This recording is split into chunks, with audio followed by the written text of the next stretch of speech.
Mandaq payzimalar qilishni o'rganib olsanglar, do'stlar, endi oshxonalarda o'chirib turib yurmaysizlar. Tayyorlash usulimi shunchalik oddiy ham qo'l tutmaydi. Aldı bilan biliqning beshini kesib elib etamiz. Andan biliqni o'ttirdan ikki parchaga bo'lib olamiz. Hamda biliqning o'ttiridagi cho'g'roq qiltiriqlarni pichoq bilan kesib elib etamiz.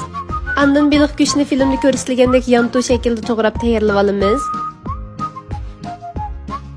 To'g'rab bo'lgan biliqning ustiga bir tal tuxumning eqini qo'yamiz. Ko'k piyozning ustiga 2 qo'shiq suv qo'yib, qo'shiq bilan ezib suyini chiqarib uni qo'yib olamiz. Tetitqularda muvofiq miqdorda tuz, qarmosh, kraxmal selib obdan aralashtirib olamiz.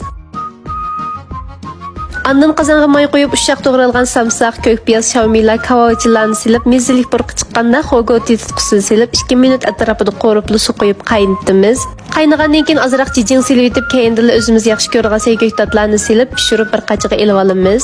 Andan do'rdarı mehlarni suzib elib etib, biliq go'shtini bir taldan silib qaynatamiz. Ko'ribmi shekapsizlar do'stlar, qo'shmaganlar qo'shvelanglar. Biz har kuni sizlar uchun yangi mazmunlarni yo'llashga tirishyapmiz. Ajrimiz uchun yurak belgisini ko'plab besib qo'ygan bo'lsanglar, go'shtni qiyinroq to'g'ragan bo'lsanglar 5 minut atrofida qaynatib olsanglar bo'ladi. Nepizroq bo'lsa 3 minutda pishib tayyor bo'ladi. Go'sht pishgandan keyin sho'rpisi bilan sayning ustiga qo'yamiz.